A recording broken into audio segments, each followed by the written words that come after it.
वो भी कहता है टाइम नहीं है और भिखारी भी कहता है टाइम नहीं है। तो टाइम का हो क्या रहा है बताओ आप। ये मेरे भाई दिमागी गेम है। टाइम तो सभी के पास 24 ही घंटे है। न तो आप 1 सेकंड कम कर सकते हैं, न आप 1 सेकंड बढ़ा सकते हैं। कोई भी तरीका दुनिया में नहीं है जिससे आप टाइम पैदा कर सकते हो सिवाय आरसिम बेनिस के।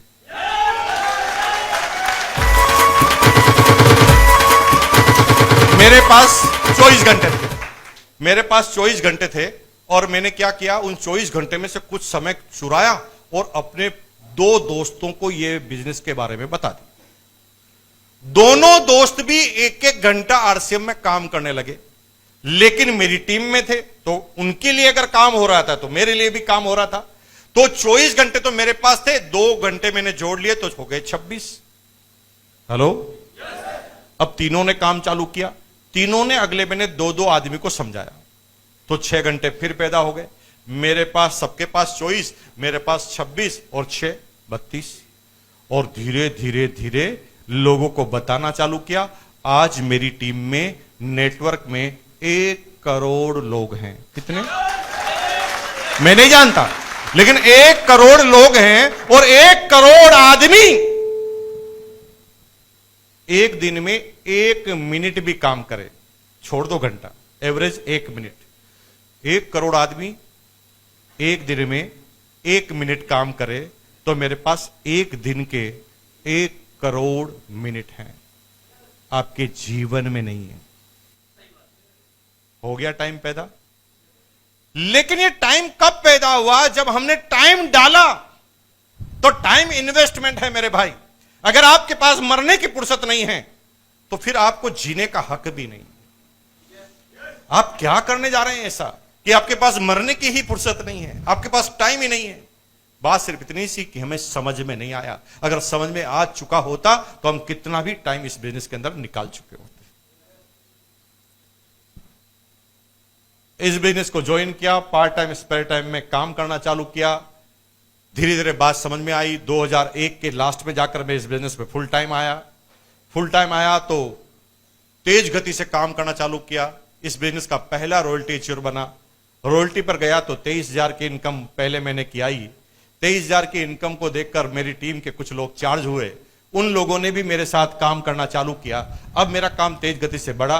2002 अक्टूबर में मैं इस टीम का, इस बिजनेस का सबसे बड़ा अचीवर बना। मेरा 1 महीने का कमीशन उस जमाने में हो गया था 2,85,490 रुपए का। वो चेक मुझे अभी तक याद है, 2,85,490 रुपीज। ये बात कर रहा हूं सन 2002 में। उस समय मारुति 800 आती थी 1,75,000 में। 1,75,000 की मारुति 800 आती थी और मेरा चेक था 2,85,000 रुपए।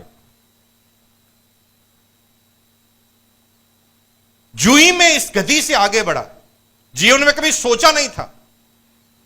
3 साल की सैलरी मिलाओ तो वो नहीं थी, लेकिन यहां पर 1 महीने का जब 2,85,000 आया तो मैंने थोड़ा सीखना बंद किया। कहते हैं कि जब आप वो तेज गति से आगे जा रहे हैं तो सबसे पहले भगवान आपके कान, आंख, नाक बंद कर देता है। अपनी सीखने की क्षमताओं को खत्म कर देता है। उसे लगता है कि मैं तो अब कामयाब हूं, साला मैं तो सांप बन गया, अब मुझे सीखने की जरूरत क्या है, मुझे तो सब कुछ आता है, मुझे तो सब कुछ पता है। और जो ही आपके दिमाग में यह पहली विषय वस्तु आती है कि मुझे तो सब आता है, मुझे तो सब पता है, तो समझ लो आपको लकवा लग गया है। अंग्रेजी की कहावत है, परफेक्शन इज पैरालिसिस। अगर आप सोचते हैं कि आप परफेक्ट हैं तो समझ लो आपको लकवा लग गया है। परफेक्ट कोई होता नहीं दुनिया में।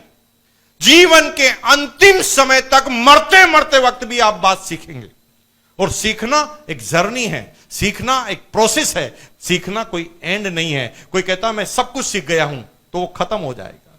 कामयाबी इस बात से नहीं मिलती कि आपको कितना पता है, कामयाबी इस बात से मिलती है कि आप कितना जानना चाहते हैं।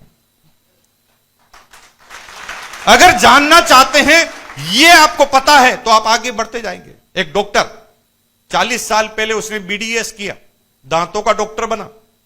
40 साल पहले बीडीएस किया, दांतों का डॉक्टर बना। लेकिन 40 साल पहले दांत को निकालने की टेक्नोलॉजी बड़ी खराब सी थी। दर्द होता था दांत निकालने में, और उस समय सारे डॉक्टर कैसे निकालते थे दांत? वो कहते थे मुंह खोलो, सामने वाला मुंह खोलता था तो उसको कहते थे उधर देख, ठाक, एक झटका लगता था, पूरा आदमी गहरा जाता था और दांत बाहर आ जाता था। ये उस जमाने की लेटेस्ट टेक्नोलॉजी थे, और भाई साहब जिन्होंने बीडीएस किया था वो सीख के आए। लाइन लगती थी उनके यहां पर, खूब दांत निकालते गए, लेकिन वो सीखना उन्होंने बंद कर दिया, नई टेक्नोलॉजी के बारे में जानना बंद कर दिया। उन्हें ऐसा लगा कि जो मैं कर रहा हूं वही दुनिया का सबसे बेहतरीन है। उन्होंने कहा इससे अच्छा कुछ हो ही नहीं सकता, और 40 साल के बाद भी आज भी वो इसी तरह से दांत निकाल रहे हैं। तो आप में से कितने लोग वहां जाएंगे? एक आदमी जो सबसे टॉप पर था, नहीं सीखने की वजह से वो जीरो पर आ गया। सीखना प्रोसेस है। धीरूभाई अंबानी 8वीं पास ही था भाई साहब, गलत फहमी का शिकार नहीं था। वो हमेशा कहता था यार मुझे कुछ नहीं आता, मुझे बताओ ना। उसकी कंपनी के इंजीनियर से वो खुद पूछता था कि भाई तू पढ़ा लिखा है, तूने आईआईटी की, मैं तो 8वीं पास हूं, तुझे रखा ही इसलिए कि तू बता कि पैसा कैसे कमाऊं। हमेशा कहता था मुझे कुछ नहीं आता, मुझे कुछ नहीं आता, मुझे कुछ नहीं आता, मुझे थोड़ा सिखाओ ना, मुझे थोड़ा बताओ ना। वो सीखता गया, सीखता गया, सीखता गया, सीखता गया, सीखता गया, सीखता गया, सीखता गया, सीखता गया, सीखता गया, सीखता गया, सीखता गया। Number 1 in the India. मरा था तो 65,000 करोड़ का साम्राज्य लेकर गया था, लेकिन वो सीखता गया।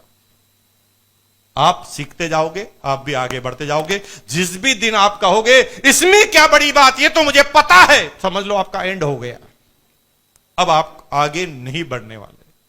सीखना चाहो तो 4 साल का बच्चा भी सिखा सकता है, सीखना चाहो तो नाली में पड़ा शराबी भी सिखा सकता है, और अगर नहीं सीखने की ठान ली है तो ऑक्सफोर्ड यूनिवर्सिटी का प्रोफेसर भी आपको कुछ नहीं सिखा सकता। सीखना लेने का सब्जेक्ट है, पाने का सब्जेक्ट है।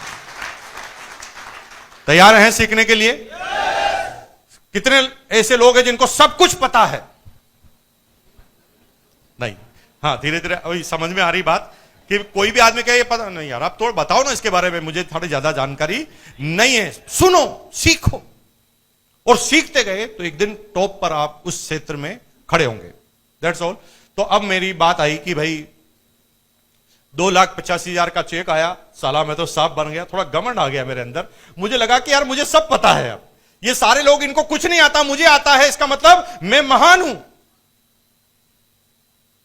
और मैंने उस दिन से, जिस दिन से अपने आप को महान समझा, उस दिन से मेरा पतन चालू हो गया इसमें। और पतन इस कदर चालू हुआ कि जो मंजिलें मैंने 2 साल में हासिल की थी ना, वो मंजिल में मैं 1 साल में वापस नीचे उतर गया। मेरे भाई, चढ़ना कठिन होता है, उतरना आसान होता है। हेलो, आप सीढ़ी पे चढ़ के देखना, चढ़ोगे तो बहुत कठिनाई आएगी, उतरोगे तो, और अगर उतरते हुए अगर फिसल गए तो सीधा नीचे, है ना। तो उतरना बहुत आसान है, ऊपर कितना भी तेज गति, थोड़ा सा फिसला आदमी धड़ाम से नीचे आता, कितना भी ऊपर हो। और मेरा नतीजा था, और मुझे कहते हुए शर्म बिल्कुल में ही नहीं आ रही कि 2,85,000 से मेरा कमीशन घटता घटता घटता घटता घटता घटता 2,500 पर आ गया।